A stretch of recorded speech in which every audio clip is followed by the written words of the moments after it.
Well, that was a snooze fest. I mean, really, there's no other way to put that one.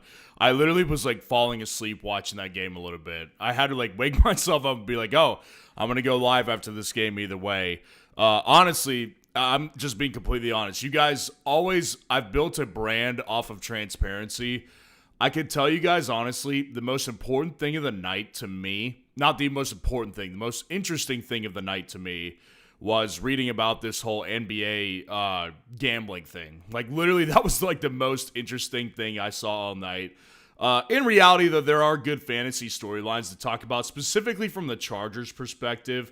So, of course, we are going to break down everything that happened from a fantasy perspective in this game tonight. Just make sure to like the video, subscribe to the channel to show your support if you have not done so already. And let's start out with the Chargers side of the ball. You know, when you look at the Chargers, obviously they're the headline of the night because they were the one who put up 37 on a ridiculous beatdown to the Vikings. So turns out, number one, that the Los Angeles Chargers defense was actually a good play in fantasy football. And I would not have seen it coming because honestly, I didn't see the Vikings being this bad. But I'll talk more about the Vikings here at the end of this. Honestly, the Justin Herbert discussion before the game tonight on my live stream, I was very kind of indecisive a little bit on Justin Herbert. You know, I didn't have him that well ranked this week.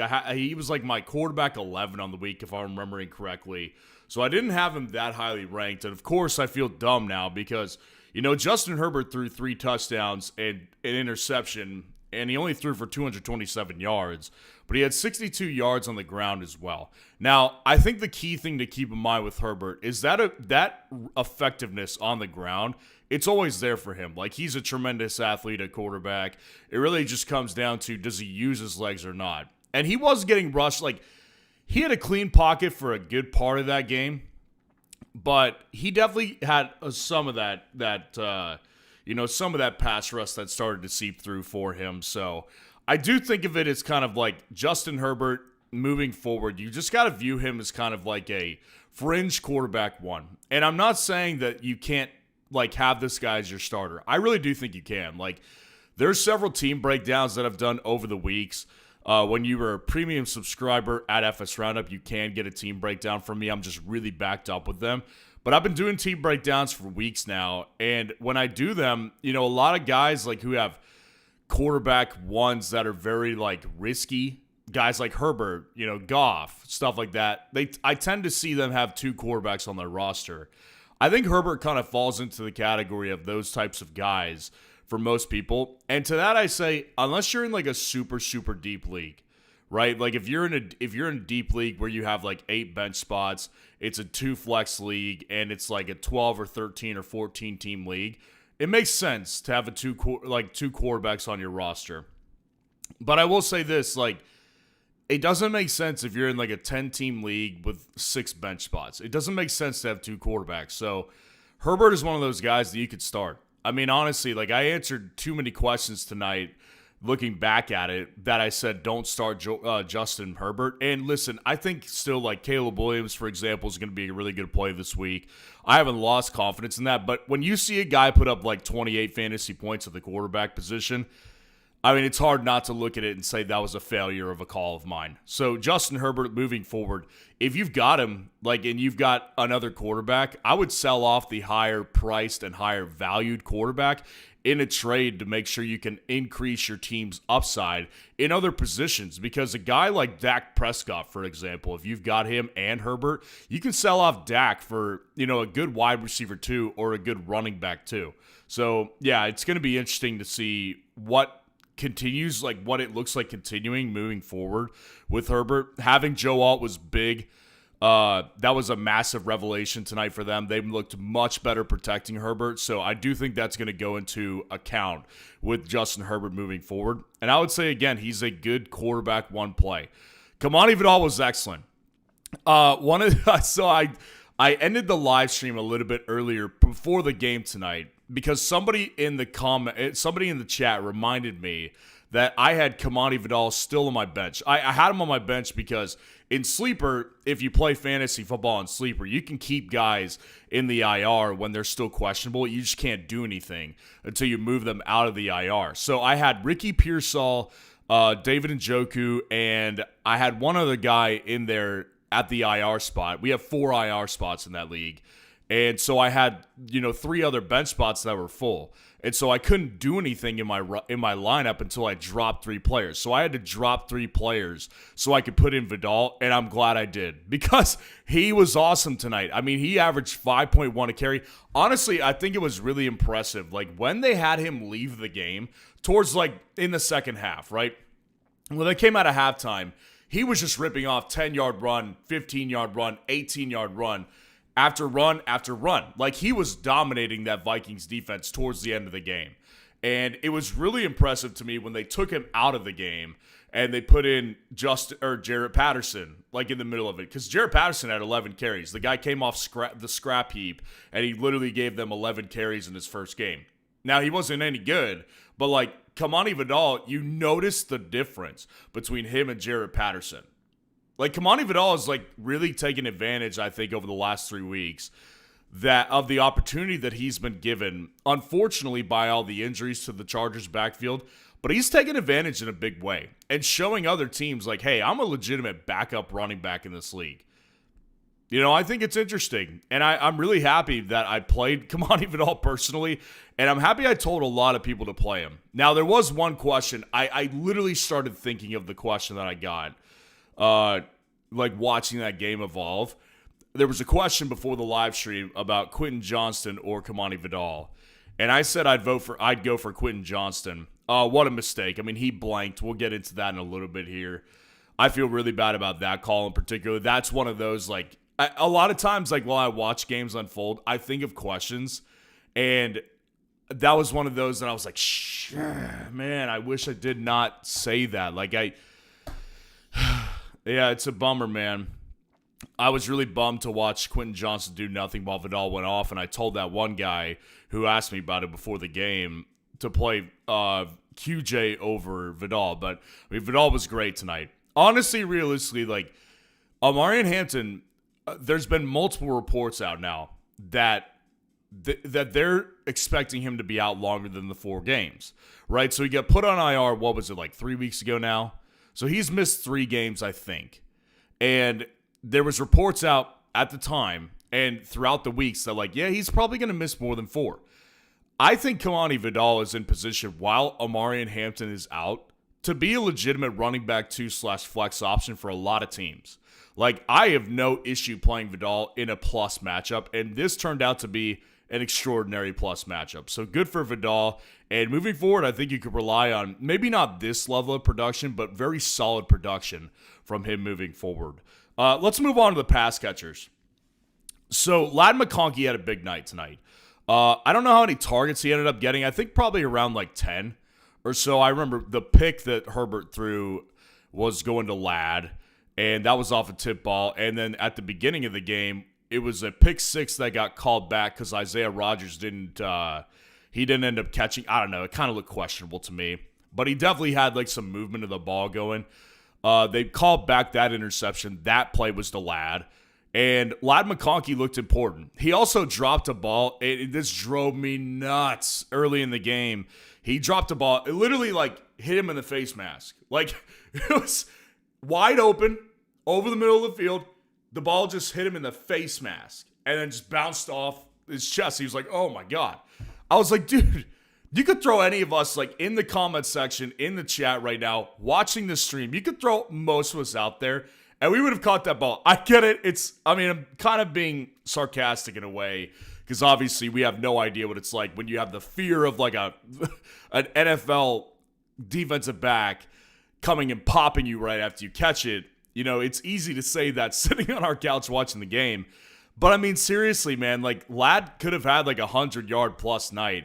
And I do get bummed out when I think about that one ball that he dropped, hit him in the face mask. That was annoying. So it was annoying watching that go past Ladd because I think that was a bummer. And he could have had a massive night. But, still, you can't bark at 6 catches, 88 yards, and a touchdown. Like, the touchdown was a beautiful play. I mean, he got the defender. He didn't even get him to bite on a double route or anything. Like, he didn't make a double move. He just outran the defender, and it was a single high safety that didn't end up shifting his way, and Herbert had it one-on-one, and he threw a beautiful ball to Ladd. Like, that was as simple as that. But Ladd, I mean, still, I think this is the reason why I said Ladd was a buy low a couple weeks back, and I bought Ladd on the trade market as well in one of my personal leagues. I sent Marvin Harrison Jr. and Darren Waller for Ladd McConkey. And I did it because when you just look at the quarterback, right? Like, Justin Herbert is a guy that's, whether you like it or not, I know Justin Herbert, it's kind of a hot topic, right?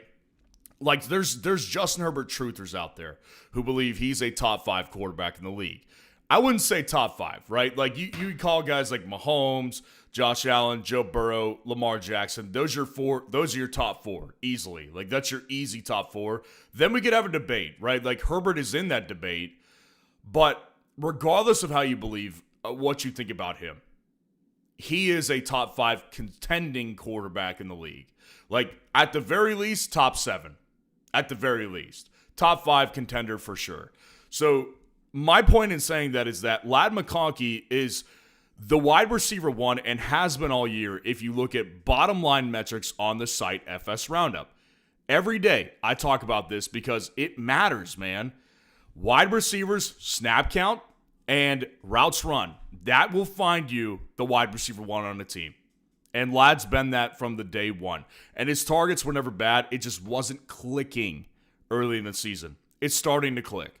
So Ladd McConkey, if you've got him, I would not even sell him right now because I still don't think that his value to the community has recovered. I don't think that it's recovered yet, but I do think that we're getting there. So you can listen to trade offers for Ladd, but I still wouldn't be like on the prowl trying to upgrade over Ladd McConkey because I don't think you'll find anyone.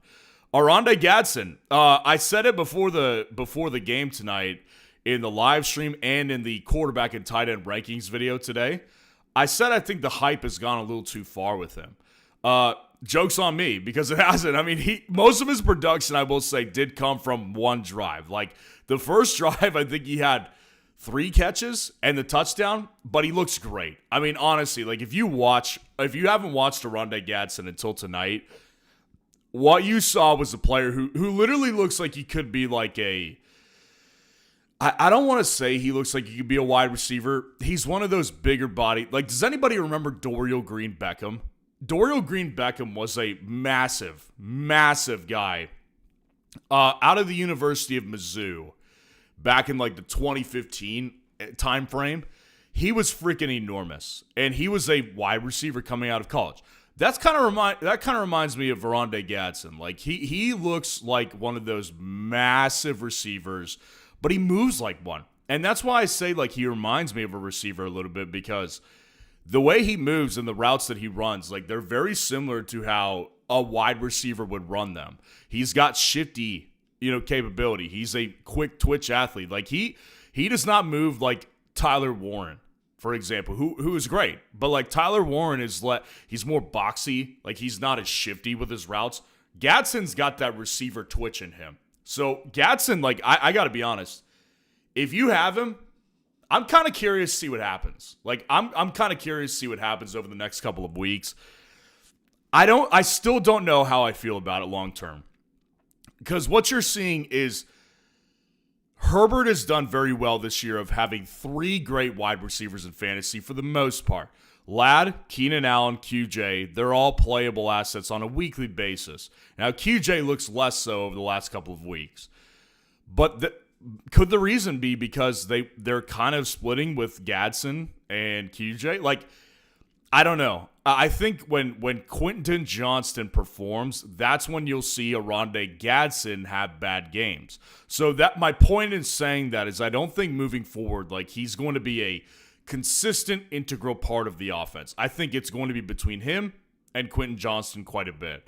So I like it. Tonight, if you played him, congratulations. I hope one particular question I remembered as well during that game was the question between Bill Krosky and Oronde Gadsden, and I literally was like, I don't know how to answer this. It was one of the tightest things in my head of like, where do I actually go with this one? Like, that's one of those types of situations that I sit and ponder for like 10 minutes before I do a ranking on them, official ranking. And I ended up picking Bill, and I hope that person did not play Bill because Gadsden was the right play. Keenan Allen back to his ways of, Keenan's a great third down option. Like, he's just a reliable guy. Justin Herbert can count on them. Their chemistry is at level 1,000. Like, these are guys that are fantastic together. And Keenan Allen, the reality is, like, they're not going to overuse him in a game where they don't need to win. Or they don't need to overuse him, right? Like, last week it made sense because they were trailing by they were trailing by a lot for the majority of that game. So they had to use guys that he could trust. So in this game tonight, where they were never in any real danger of losing, like the Chargers jumped out to a 14-0 lead before you knew it. So they were in no danger of losing that game tonight. So they didn't need to use Keenan Allen that much. Like, he did his part, and then they got out of there. Trey Harris gets a touchdown.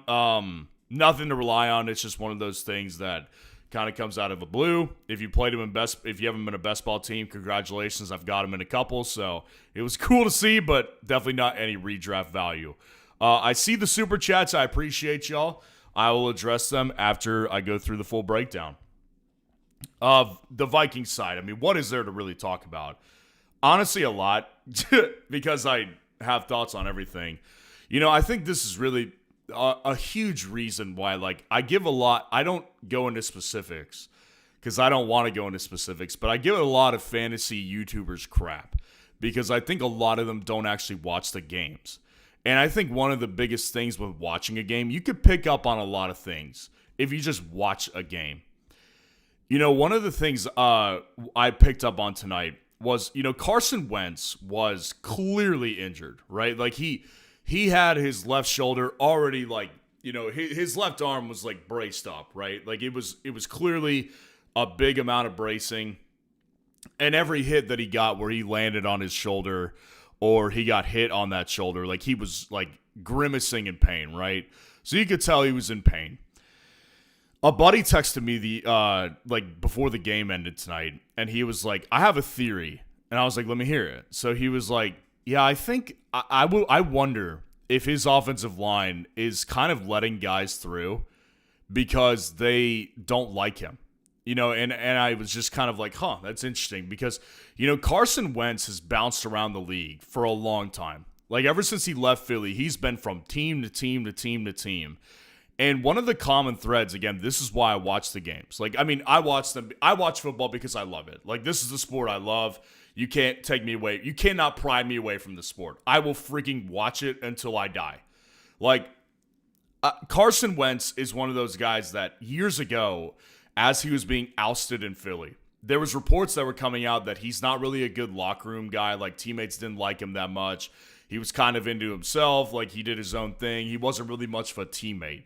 And so I was like kind of listening to my friend on that theory that he had, and I was like, you know what? I could see it because like all the reports are not good on him, and they've all been kind of similar, which is that this guy isn't very likable. So Carson Wentz, he got massacred tonight. And I mean, the Chargers defense, it's not like they have guys healthy. Like, this defense looks more and more like the Ravens as far as health every single week. But you can't deny that the Chargers were after Wentz tonight pretty easily, like on a regular basis. So Wentz has a bad game in fantasy, 144 for a touchdown and an interception, and he was just getting hit constantly in this game.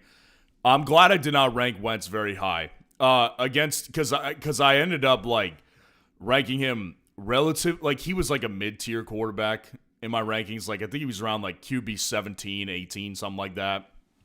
If you have access to my full rankings with a premium subscription on FS Roundup, you know where I have him ranked. But Carson Wentz, moving forward, I mean, this may be the end of it, right? Like, J.J. McCarthy may come back. Maybe they make a switch. I don't know, but something definitely looked off. And they looked like they did not have any trust in him whatsoever. Nothing to speak of from the running backs. I mean, literally, I think the big storyline I want to talk about, like, Xavier Scott had the most efficient day on 2 touches, Aaron Jones did next to nothing. The big story I want to talk about is Jordan Mason, though, right? Because I played Jordan Mason in 2 different leagues. Big bummer. But in both of those leagues, I also had Ladd McConkey in one of them, and I also had Kamani Vidal tonight. So I got kind of saved by the Chargers options in that one. But I do want to talk about Jordan Mason for a second, because I've already seen it. Man, I got something in my throat. I've already seen it tonight. Is Mason droppable, right? And I got this question before the game. Is Jordan Mason droppable? And I kind of scoffed at it. Now, in hindsight, it doesn't look good that I scoffed at it, because I think that question is much more pressing after this one. I mean, he had 4 carries in this game. I'm still not going to drop him, and I'll tell you why. I always say that after like a blowout game, you never should really take a blowout game and look at it as like an indictment on a player. In fantasy football terms, like you can't look at it as an indictment on a player. Now, you can look at it as an indictment on the team. Sure, that's fine. Like, if you want to look at this as an indictment on the Vikings team, knock yourself out, because there's every indication that would like back up your decision to undervalue the Vikings as a team moving forward. I choose to not do that with O, because I think that Kevin O'Connell is a great offensive mind, and he'll figure something out. Like, whether it's, I think we've seen the end of Carson Wentz, particularly, whether it's this Max Brosmer guy who came in at the end of the game, or whether it is J.J. McCarthy coming back next week. Like, they're going to move off of Wentz. I don't think that he's going to be the quarterback moving forward, which will create a spark. And the reality is, man, like, particularly when it comes to running backs in blowout games, if their team is getting blown out, that running back is not going to do much in fantasy unless he's a pass catcher. And I said this before the game, Jordan Mason's not a pass catcher. So if you take away pass catching upside from a player in a negative game script where their team is getting crushed and they have to throw to catch up, that player will do nothing in fantasy. That's a fact, because the game script is not in his favor. They're not going to start running the ball 10 times in a drive when they're down by 20 points. That doesn't happen in the NFL. No team will ever do that. So Jordan Mason was at a disadvantage from the get-go. They were down 7-0 immediately. So, like, I get it. It sucks if you play Jordan Mason. What a terrible night. I played him too. But I'm not going to look at this and I'm not going to indict Jordan Mason for being a bad play tonight when all of the Vikings were. I mean, aside from JJ, who did fine, and Jordan Addison, who got in the end zone to save his week, everyone had a bad game in Minnesota. I mean, the defense looked terrible tonight. So it's just not one of those situations, man, where I'm going to endorse dropping Jordan Mason, a guy who still is the lead back in this backfield by every metric available. Tonight, you have to let it you just got to let it go. You got to let it go. This was not a game you could take anything away from. Justin Jefferson, he's got to be getting frustrated, man. I mean, tonight was a fine night, like 7 catches, 74 yards. He made some plays for the team, but he's got to be getting frustrated. Like, man, we let Sam Darnold out the door for this. I mean, obviously not for Wentz, but this situation, I mean, J.J. McCarthy's been active for 2 games in his career. 2 games. Like, if I was Justin Jefferson, I would be like, I'd be raising hell. Mother effing people, like, this is what you gave him away for. So, inexcusable, man. I mean, Justin Jefferson, I've been trying to tell people this for weeks. You're in a unique spot right now, and you still are. Because JJ, the reality is, like, as much as I want to trade him, if you have him, the reality is you are safe because he's not going to bust. Like, if he busts, it'll be 1 game every 5 games. Like, he's too important to the game plan on a weekly basis for the Vikings for him to ever be terrible. Right? So, like, Justin Jefferson's in this unique spot right now where his ceiling isn't high. Right? Like, if you're being honest with yourself, you cannot tell yourself that his ceiling is high. His ceiling has been, like, 18 points this year, which is good, but not first round good. And you're in this unique place right now where you can trade this guy, a high-value target, high name value, to someone who has Amon-Ra St. Brown or Jackson Smith and Jigba or even Emeka Egbuka. Like, that's something that is very advisable. And I hope people are starting to kind of get on board with that same mentality. I just did a team breakdown before this game tonight, before I went live tonight. And they had Justin Jefferson, and I said, try to trade him. Like, try to trade him, maximize the name value, get him off your team. It's not that he's bad. He's not. But Justin Jefferson, this is the concern I had with him entering the year and why I ranked him lower than consensus all offseason and got flack for it all offseason. This right here, what we're watching, is the problem.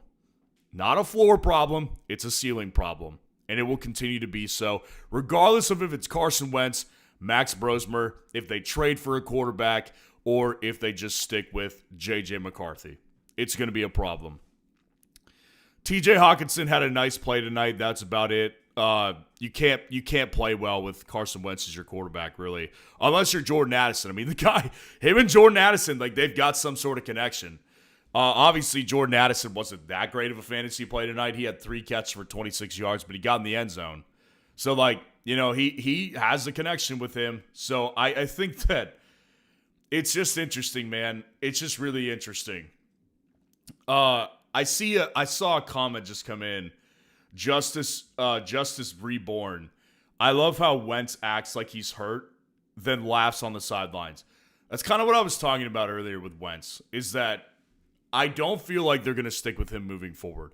Like, the optics tonight were just bad. And listen, I'm not a stickler for, like, you know, if you're having a bad night in sports, like, whatever, you know, like, show your reaction how you react. It's an emotional game. Like, I'm not looking for these guys to be, you know, like politicians. I don't like politicians. I look at Wentz tonight, though, and it's like the optics of him grimacing after he gets hit, then going to the sidelines and laughing. And then before half, I remember they had a really nice, well-executed play with, like, no time left. They threw it to Justin Jefferson for like 20 yards. They get off the field. They have no timeouts left. Justin Jefferson lands in bounds. Then they rush in the kicking unit. It's like a 53-yard kick, and then Will Reichard misses it. And he's laughing, like, on his way to the locker room. And it's just like, dude, the optics of that, man, like, they're so bad. They're so bad. So, and then, like, the final shot of the night of him after, like, the last drive, and he was just on the bench, just like he was just like sprawled out, and all of his teammates wouldn't look at the guy. Like, nobody wanted anything to do with him. That's what makes me feel like something is, like, broken in this team right now, and they're gonna move off of Wentz. But ultimately, the reason I say don't do anything drastic with any Vikings players. Don't cut Jordan Mason. Don't undersell Justin Jefferson. If you're going to sell JJ, get top dollar for him still. And the reason I say that is because Kevin O'Connell will figure something out. I don't know if it's going to be great, but he will figure something better out, because this is not working and he knows it. That was the recap of that terrible game tonight. Like the video, subscribe to the channel to show your support, and I'll address a couple of the super chats and then we'll get out of here. DS Krisk, what's going on? Appreciate the super chat. Appreciate your patience. Are we dropping QJ now? Again, I don't do anything drastic right after a game. I let things bake. It just doesn't make sense to do that. Like, I said this before the game, and I did say to start him in a lot of situations, so I'm not acting like I'm holier than thou. Like, but what I did say, though, was that Quentin Johnston last week was not targeted as if he was 100% healthy. Right, because you have to remember, he missed a game because of a hammy injury. Then he came back last week, played, got in the end zone, so it saved his week, but he didn't get targeted into oblivion down the field like he had been up until that point, right? So then they come off a short week. He does nothing tonight. That indicates more than anything, a couple things, obviously. But the problem is that Herbert is, like, they won the game tonight by so much. And Herbert's not going to force the ball to an injured player if they don't need him to. Like, it was my argument with Keenan Allen, is that, like, Keenan Allen was like not as much needed tonight, so he wasn't going to force it to him, right? So the same applies with QJ. There's going to be other games where they're going to play much more competent offenses and be in shootouts like the Colts game, right? Like they've got a tougher schedule. So, I mean, I'm not dropping QJ. That just seems like an over move. Like that does not seem like a smart move. It doesn't. So I would definitely hold on to QJ right now. Appreciate the super chat though. Adrian, appreciate the super chat. Hey Ryan, is it worth stashing Ayuk week 10ish? I think that with Ayuk, I've been tracking it, and they keep saying like we don't really know, right? Like he's making progress. We're not ready to put a timeline on it though.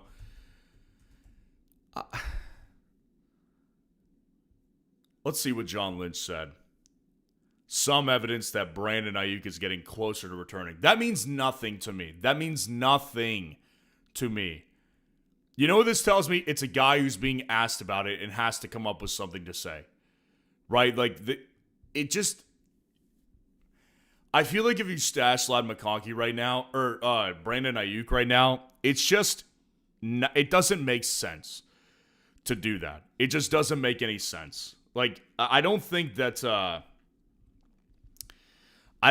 he's anywhere close to returning based off what they've consistently said for weeks now, and I think he'll just be dead weight on your roster. Like, if you have a very healthy roster, and Adrian, I know in one of the leagues you talked to me about is the 7-0 one, which is great.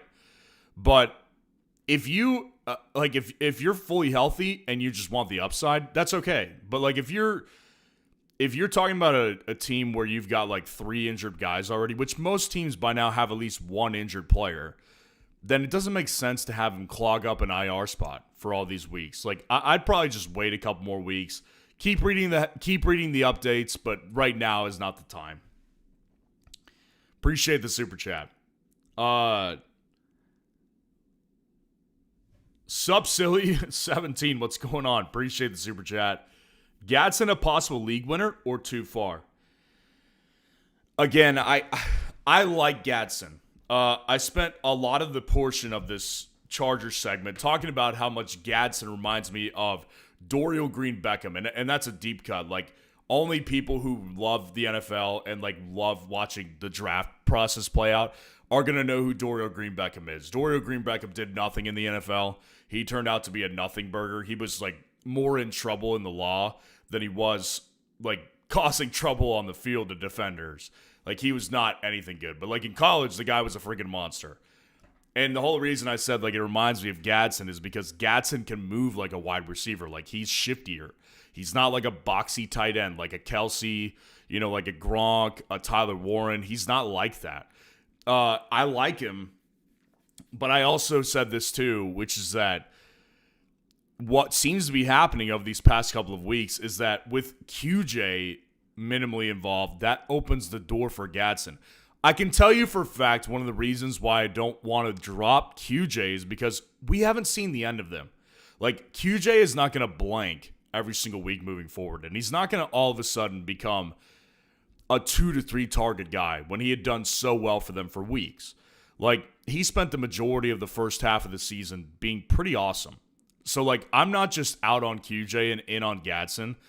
I get it. It's fun. Like, Gadsden's been fun. Today was fun. But I don't think I'd call him a league winner necessarily. Potential? Sure, absolutely. If QJ doesn't retain his health and Keenan Allen falters throughout the rest of the season, the door is open for sure.